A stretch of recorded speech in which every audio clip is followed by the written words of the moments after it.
What if you don't get a chance to control that transition? Because remember we talked about there's a transitional period between that connection you're making into the verbal agenda. You got to control that transition, because if you don't control it, they will. And the question was, well, what if they control that transition? So maybe you're talking about the Cavs game last night, and the customer interrupts and says, yeah, that was a great win, but hey, look, I really want to find out a little bit more about your company, what you guys do, how you do it, and what your pricing may be.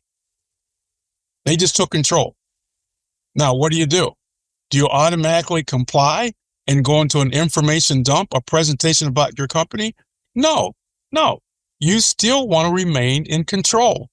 And the response, and I'll give you because I get this sometimes, because you got to remember, they're thinking you're there to tell them about your company.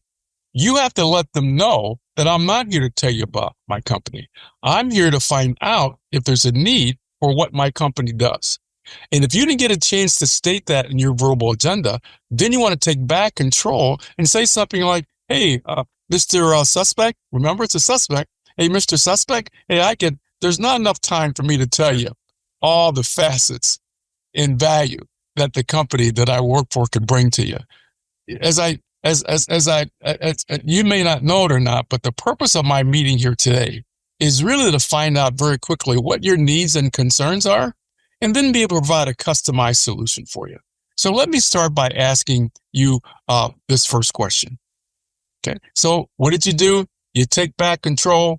You didn't let them control the conversation where you take a deep breath and out that dump comes. That's not why you're there.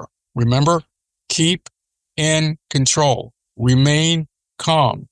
If they control that segue, if they control that transition, you take back control with a statement that basically says, hey, yeah, I could do that, but we're not going to go in that direction right now. There's not enough time for that, because I know your time is valuable.